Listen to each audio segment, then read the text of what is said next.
Uuwi raw ang nagbitiw na kongresistang si Zaldico sa bansa para harapin ang mga alegasyon ng katiwalian laban sa kanya. Ayon po yan sa kapartido niyang si Representative Alfredo Garbin Jr.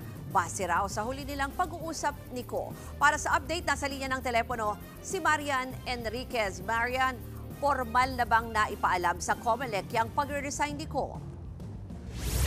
Rules, hindi pa nga raw na ipapasa ng Ako Bicol Party List sa COMELEC ang resignation ng kinratawan nitong si Zaldico. Pero ayon kay Representative Alfredo Garbin Jr., inaasahang formal nang maipaalam sa komisyon nito bago matapos ang linggo. Kasabay ng pagbibigay ng resignation letter ang resolusyon ng party list kung sino ang ipapalit.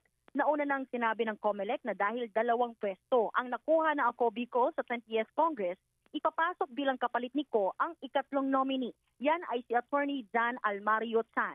Aminado naman si Garbin na naapektuhan ng pagkakadawit ni Ko sa katiwalian sa flood control projects ang budget allocation nila sa partido. Ipagpapatuloy pa rin daw ng partido ang mga programang naumpisahan na.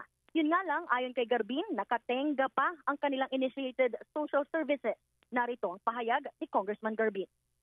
Yun po ang hinahanap sa amin ngayon at sana po yun din po ang aking pinapakiusap sa different agencies na ma-lift na po yun at maibigay na sa aming mga constituency.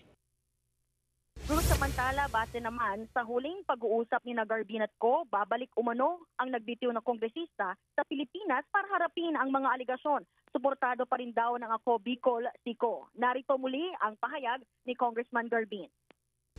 Ako Bicol Party List stands united behind him, lalong-lalo nito in this most difficult time. And we call on the public to give Kong Zaldico the due process which he is entitled to. Lahat ng allegations sa kanya. Yan muna ang latest dito sa Kamara. Balik sa iyo, Ruth. Yan po ang Express Report ni Marian Enriquez.